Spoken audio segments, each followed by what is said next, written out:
किसी गांव में एक साहूकार रहता था, जिसके घर में अन्न, वस्त्र और धन किसी भी चीज की कमी नहीं थी। परंतु उसकी पत्नी बहुत ही कृपण थी। वह किसी भिक्षार्थी को कुछ भी नहीं देती थी। सारे दिन घर के काम काज में लगी रहती थी। एक बार एक साधु महात्मा बृहस्पतिवार के दिन उसके द्वार पर आए और भिक्षा की याचना करने लगे। उस समय वह स्त्री घर के आंगन को लीप रही थी।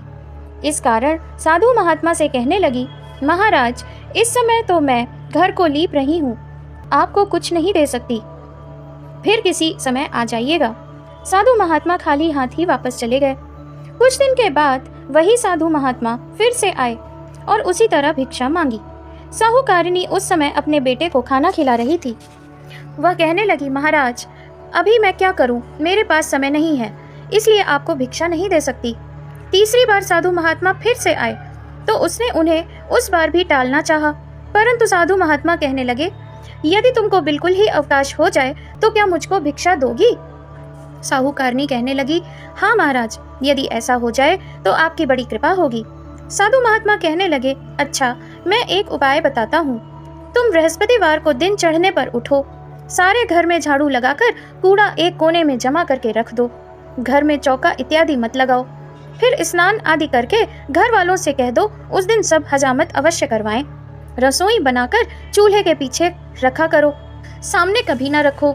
सायंकाल को अंधेरा हो जाने के बाद दीपक जलाया करो तथा बृहस्पतिवार को पीले वस्त्र मत धारण करो, न पीले रंग की चीजों का भोजन करो। यदि ऐसा करोगी तो तुमको घर का कोई काम नहीं करना पड़ेगा। साहूकारिणी ने ऐसा ही किया। कुछ समय के बाद उसके घर में खाने के लिए एक दाना भी नहीं रहा। थोड़े ही दिनों में वह साधु महात्मा फिर से आए और भिक्षा मांगी। साहूकारिणी ने कहा, महाराज, मेरे घर में खाने को अन्न नहीं है, अब मैं आपको क्या दूं?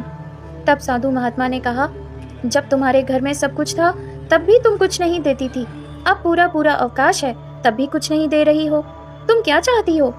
वह कहो।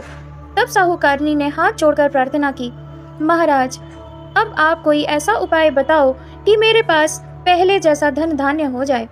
अब मैं प्रतिज्ञा करती हूँ, अवश्यमेव जैसा आप कहेंगे वैसा ही करूँगी। तब साधु महात्मा ने कहा, बृहस्पतिवार को प्रातःकाल उठकर स्नान आदि से निवृत्त होकर घर को गोबर से लीपो और घर के पुरुष हजामत न बनवाएं। भूखों को अन्न जल देती रहा करो। ठीक सायंकाल दीप जलाओ।